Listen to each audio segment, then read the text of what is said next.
भंजनगर में अद्विका योजन अंगनवाड़ी कर्मी दुईदिनिया दक्षता विकास प्रशिक्षण शिविर अनुष्ठित होईछि। ओडिशा सरकार महिला और शिशु विकास विभाग एवं यूनिसेफ्र मिलित सहयोग कार्यकारी हेउथिबा किशोरी सशक्तिकरण कार्यक्रम अद्विका मो गेला झील अधीन आज अर्थात मंगलवार 10 तारिख 2026 दिवस में 2 दिवसीय एक ब्लॉक स्तरीय दक्षता विकास और रिफ्रेशर तालीम शिविर अनुष्ठित हो जाइछि। भंजनगर ब्लॉक सम्मेलन कक्ष में आयोजित यह कार्यक्रम में आईसीडीएस प्रकल्पर मुख्य मिलिमा कुमारी पंडा सहित समस्त अंगनवाड़ी कर्मी और भंजनगर सखी सहायता केन्द्र सुनीता रथ और सेमानक किछि सदस्य एथिरे अंशग्रहण करथिले। आज यह कार्यक्रम भंजनगर पंचायत समिति सभागृह और मिशन शक्ति सभागृह ठारे भिन्न भिन्न भाव में 30 जणिया सदस्य मानक अनुष्ठित हो जाइछि। 2025-26 वर्ष पर धार्य करा जायथिबा एही प्रशिक्षण मुख्य लक्ष्य हेउछि किशोरी मानक जीवनशैली रे परिवर्तन, अंगनवाड़ी कर्मी मानकु किशोरी मानक स्वास्थ्य पुष्टि साधन एवं अधिकार विषय में सचेतन करने, प्रशिक्षण माध्यम कर्मी मानकु आधुनिक प्रजुक्तिविद्या और सामाजिक परिवर्तन पाठ्यक्रम सह परिचित कराइबा, प्रत्येक शिशु पई अधिकार यूनिसेफ्र आभिमुख्य अनुଯାयी प्रत्येक शिशु सुरक्षा और विकास को सुनिश्चित करने। भंजनगर आईसीडीएस प्रकल्प स्तर में आयोजित यह शिविर में विशेषज्ञ माने जोगदे किशोरी मानक बाल्य विवाह रोकवा, रक्तहीनता दूर करने एवं आत्मरक्षा कौशल शिक्षा देवा क्षेत्र में अंगनवाड़ी कर्मी भूमिका गुरुत्वपूर्ण बोली मत व्यक्त करथिले। अद्विका कैलेंडर माध्यम किपरि ग्रामांचल में शिक्षा प्रदान करा जिवो से नहीं रिफ्रेशर कोर्स प्रदान करा जायथिला। प्रत्येक शिशु पई एक उज्जवल भविष्य गठन करने दिगरे यह प्रशिक्षण एक माइलखुंट सदृश हेबो। कार्यक्रम शेष में स्थानीय सीडीपीओ मिलिमा पंडा एवं अधिकारी माने अंगनवाड़ी कर्मी मानक सेमानक क्षेत्र में अधिक निष्ठार सह कार्य करने को उत्साहित करथिले। शक्तिशाली किशोरी समृद्ध ओडिशा। आज भंजनगर ब्लॉक रे अद्विका मो गेला झील योजना अधीन अंगनवाड़ी कर्मी मानक एक दक्षता विकास प्रशिक्षण शिविर सफलतार सह अनुष्ठित हो जाइछि। यूनिसेफ और आईसीडीएस यह मिलित प्रयास प्रत्येक किशोरी और शिशु को एक सुरक्षित एवं सशक्त भविष्य प्रदान करने उद्दिष्ट।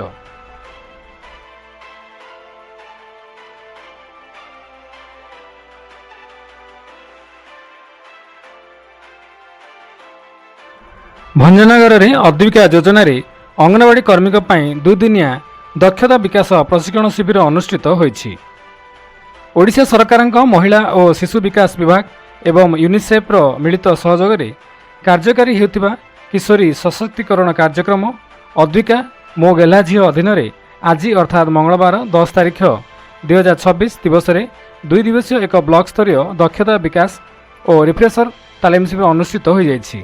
भंजनगर ब्लॉक सम्मेलन कक्ष में आयोजित यह कार्यक्रम में आईसीडीएस प्रकल्पर मुख्य मिलिमा कुमारी पंडा सहित समस्त अंगनवाड़ी कर्मी और भंजनगर सखी सहायता केन्द्र सुनीता रथ और सेमानक किछि सदस्य एथिरे अंशग्रहण करथिले। आज यह कार्यक्रम भंजनगर पंचायत समिति सभागृह और मिशन शक्ति सभागृह ठारे भिन्न भिन्न भाव में 30 जणिया सदस्य मानक अनुष्ठित हो जाइछि। 2025-26 वर्ष पर धार्य करा जायथिबा एही प्रशिक्षण मुख्य लक्ष्य हेउछि किशोरी मानक जीवनशैली रे परिवर्तन, अंगनवाड़ी कर्मी मानकु किशोरी मानक स्वास्थ्य पुष्टि साधन एवं अधिकार विषय में सचेतन करने, प्रशिक्षण माध्यम कर्मी मानकु आधुनिक प्रजुक्तिविद्या और सामाजिक परिवर्तन पाठ्यक्रम सह परिचित कराइबा, प्रत्येक शिशु पई अधिकार यूनिसेफ्र आभिमुख्य अनुଯାयी प्रत्येक शिशु सुरक्षा और विकास को सुनिश्चित करने। भंजनगर आईसीडीएस प्रकल्प स्तर में आयोजित यह शिविर में विशेषज्ञ माने जोगदे किशोरी मानक बाल्य विवाह रोकवा, रक्तहीनता दूर करने एवं आत्मरक्षा कौशल शिक्षा देवा क्षेत्र में अंगनवाड़ी कर्मी भूमिका गुरुत्वपूर्ण बोली मत व्यक्त करथिले। अद्विका कैलेंडर माध्यम किपरि ग्रामांचल में शिक्षा प्रदान करा जिवो से नहीं रिफ्रेशर कोर्स प्रदान करा जायथिला। प्रत्येक शिशु पई एक उज्जवल भविष्य गठन करने दिगरे यह प्रशिक्षण एक माइलखुंट सदृश हेबो। कार्यक्रम शेष में स्थानीय सीडीपीओ मिलिमा पंडा एवं अधिकारी माने अंगनवाड़ी कर्मी मानक सेमानक क्षेत्र में अधिक निष्ठार सह कार्य करने को उत्साहित करथिले। शक्तिशाली किशोरी समृद्ध ओडिशा। आज भंजनगर ब्लॉक रे अद्विका ମୋ ଗେଲା ଝିଅ ଯୋଜନା ଅଧୀନରେ ଅଙ୍ଗନବାଡ଼ି କର୍ମୀମାନଙ୍କ ପାଇଁ ଏକ ଦକ୍ଷତା ବିକାଶ ପ୍ରଶିକ୍ଷଣ ଶିବିର ସଫଳତାର ସହ ଅନୁଷ୍ଠିତ ହୋଇଯାଇଛି। ୟୁନିସେଫ୍ ଓ ICDSର ଏହି ମିଳିତ ପ୍ରୟାସ ପ୍ରତ୍ୟେକ କିଶୋରୀ ଓ ଶିଶୁଙ୍କୁ ଏକ ସୁରକ୍ଷିତ ଏବଂ ସଶକ୍ତ ଭବିଷ୍ୟତ ପ୍ରଦାନ କରିବା ପାଇଁ ଉଦ୍ଦିଷ୍ଟ।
ମୁଁ ମିଲିମା କୁମାରୀ ପଣ୍ଡା, CDPO ଭଞ୍ଜନଗର।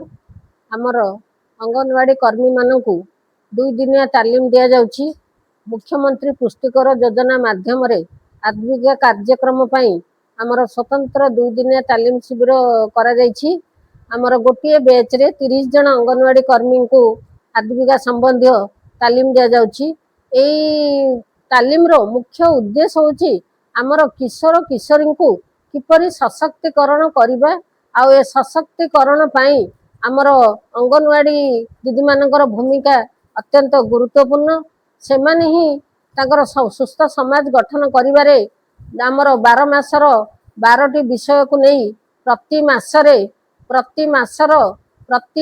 ଶନିବାର ଦିନ 4ଟି ସାପ୍ତାହିକ ବିଷୟକୁ ନେଇ ଆମର ଗାଁରେ ଥିବା କିଶୋର କିଶୋରୀମାନଙ୍କୁ ସେହି ବାର୍ତ୍ତା ଦେଇ ଆମର ସଶକ୍ତିକରଣ କରିବା ଏବଂ ସୁସ୍ଥ ସମାଜ ଗଠନ କରିବା ଆମର ଅଙ୍ଗନବାଡ଼ି ଦିଦିଙ୍କ ମାଧ୍ୟମରେ ସରକାରଙ୍କର ଯେଉଁ ଯୋଜନା କରାଯାଇଛି ସଫଳ ରୂପାୟନ କରାଯାଇପାରିବ।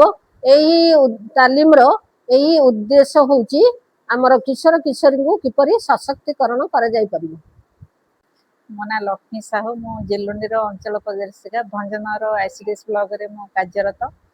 ତ ଆଜିର କାର୍ଯ୍ୟକ୍ରମଟି ଏକ ସରକାରଙ୍କର ଅଭିନବ ପ୍ରୟାସ। ଏଇ କାର୍ଯ୍ୟକ୍ରମଟି ଯେଉଁ ତାଲିମ କାର୍ଯ୍ୟକ୍ରମଟି ଆମକୁ ବି ଆବଶ୍ୟକ ଥିଲା। 12 ମାସର 12ଟା ଥିମ୍ ନେଇକି ପିଲାମାନେ ତାଙ୍କର ଅଙ୍ଗନବାଡ଼ି ଦିଦିମାନେ ତାଙ୍କ କେନ୍ଦ୍ରରେ ପ୍ରତିଟି ସପ୍ତାହରେ ସେମାନେ ତାଙ୍କର ଥିମ୍କୁ ଲେଖିବେ। ଆଉ ମୂଳ ଲକ୍ଷ୍ୟ ହେଲା ଗୋଟେ କିଶୋରୀ ବାଳିକାକୁ ଆମେ କେମିତି ସୁଦକ୍ଷ କରିପାରିବା, ସେ ଆଗାମୀ ଭବିଷ୍ୟତରେ ଯେହେତୁ ଗୋଟେ ସୁସ୍ଥ ମା ହେବ ଆଉ ଗୋଟେ ସୁନାଗରିକ ହେଇପାରିବ, ତାକୁ ବେସ୍ କରିକି ଆମର 12 ମାସରେ 12ଟା ଥିମ୍ ଅଛି। ସେ ଥିମ୍କୁ ପୁନରାବୃତ୍ତି କରାଯିବ ଏବଂ ମାସିକ ମିଟିଂରେ ସେଗୁଡ଼ାକ ସେମାନେ ଆଲୋଚନା କରିବେ। ଗୋଟେ ଏଠି ଆମର 6ଟି ସେକ୍ଟର ଅଙ୍ଗନବାଡ଼ି ଦିଦିମାନେ ପ୍ରତି ସେକ୍ଟରରୁ 5 ଜଣ ଲେଖାଏଁ ଆମେ ଡାକିଛୁ। ଆଉ ସେମାନେ ତାଲିମ ନେଇକି ସେଗୁଡ଼ାକ ଫିଲ୍ଡରେ ବିନିଯୋଗ କରିବେ। ଆଜିର ଜାନୁଆରୀ ମାସର ଥିମ୍, ଫେବୃଆରୀ ମାସର ଥିମ୍, ମାର୍ଚ୍ଚ ମାସର ଥିମ୍କୁ ଆମେ ବୁଝେଇଛୁ ପିଲାମାନଙ୍କୁ।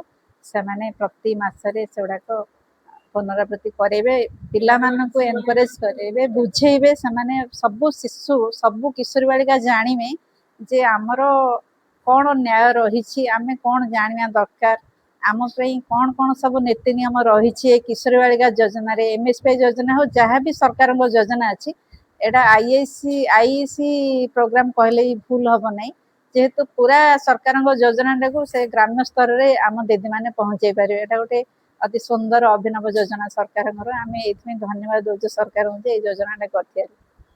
ଅଜୀବିକା କାର୍ଯ୍ୟକ୍ରମ ଅଙ୍ଗନବାଡ଼ି କର୍ମୀ ଦିଦିମାନଙ୍କ ପାଇଁ ଏକ 2 ଦିନିଆ ତାଲିମ ଶିବିର ଅନୁଷ୍ଠିତ ହୋଇଛି।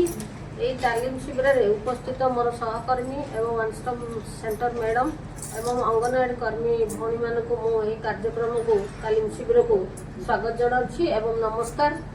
ଆଜିର ମୁଖ୍ୟ ଉଦ୍ଦେଶ୍ୟ ହେଉଛି ଯେ ଆମର କିଶୋରୀ ଝିଅମାନେ ହେଉଛନ୍ତି ଆଗାମୀ ଭବିଷ୍ୟତର ମା।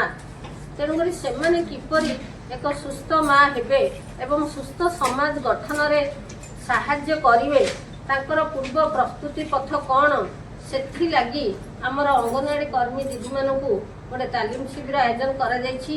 ଏହି ତାଲିମ ଶିବିରରେ ଆମର ପ୍ରତି ବର୍ଷ ପ୍ରତି ମାସ 12 ମାସରେ 12ଟି ବିଷୟବସ୍ତୁ ରହିଛି। ସେହି ବିଷୟ ହେଉଛି ଗୋଟେ କିଶୋର ଏବଂ କିଶୋରୀମାନଙ୍କର ଶିକ୍ଷା, ସ୍ୱାସ୍ଥ୍ୟ ଏବଂ ସେମାନେ କିପରି ପରିବେଶ ସହିତ ଖାପ ଖୁଆଇ ଚଳିପାରିବେ, ସେମାନେ ପରିଷ୍କାର ପରିଚ୍ଛନ୍ନତା ପ୍ରତି ଗୁରୁତ୍ୱ ଦେବେ। ସେହି ଯୋଗୁଁ ଗୋଟେ ସୁସ୍ଥ ସମାଜ ଗଠନରେ କିଶୋର କିଶୋରୀମାନଙ୍କର କ'ଣ